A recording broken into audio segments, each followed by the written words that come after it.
ഇതിനകത്ത് എയ്റോപ്ലെയിനകത്തും ആരോ കുടുക്ക തുപ്പി വെച്ചതായിട്ടാണ് കാണുന്നത്. സാധാരണ ഓട്ടോറിക്ഷ എന്നൊക്കെ പുറത്തേക്ക് തുപ്പുന്നത് നമ്മൾ കണ്ടിട്ടുണ്ട്.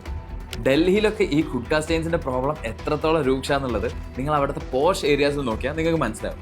എല്ലായിടത്തും ഈ കുഡ്ക സ്റ്റെയിൻസ് വെച്ചിട്ട് വാൾസ് ഒക്കെ ഫില്ലായിട്ടാണ് കിടക്കുന്നത്. കൊൽക്കത്തയിലെ ഹൗറ ബ്രിഡ്ജിന്റെ പ്രൊട്ടക്റ്റീവ് മെറ്റൽ കാസ്റ്റിംഗ്സ് പകുതിയിലധികവും ഈ പാൻ സ്പിറ്റ്സ് കാരണം ഡാമേജ് ആയി. മുംബൈ ലോക്കൽ ട്രെയിനിന്റെ കേസ് നോക്കുകയാണെങ്കിൽ പാൻ സ്റ്റെയിൻസ് സ്ക്രബ് ചെയ്ത് കളയാൻ വേണ്ടി മാത്രമായിട്ട് അവർ 3 കോടി രൂപയിലധികം സ്പെൻഡ് ചെയ്യുന്നുണ്ട്. ഇപ്പൊ നമ്മൾ വിചാരിക്കുന്നുണ്ടാവും ഇന്ത്യയിൽ മാത്രമേ ഈ പാൻ സ്റ്റെയിൻസിന്റെ ഒരു പ്രശ്നമുള്ളൂ എന്നുള്ളത്. പക്ഷെ ഇന്ത്യയിൽ മാത്രമല്ല, അങ്ങ് യു കെയിലും ഈ പ്രശ്നമുണ്ട്. പക്ഷെ അത് യു കെക്കാരല്ല കാരണം, ഇന്ത്യക്കാർ തന്നെയാണ് കാരണം. തെളിച്ച് പറയുകയാണെങ്കിൽ ഇന്ത്യൻ പോപ്പുലേഷൻ ഏറ്റവും കൂടുതലുള്ള ബ്രണ്ട് എന്ന് പറഞ്ഞിട്ടുള്ള ലണ്ടനിലൊരു സ്ഥലത്ത് ഈ ഒരു പ്രശ്നം അതിരൂക്ഷമാണ്. അതിരൂക്ഷം എന്ന് പറയുമ്പോൾ നിങ്ങൾ വിചാരിക്കും ഞാൻ വെറുതെ ഒരു ഡെക്കറേഷന് പറഞ്ഞതാണ്.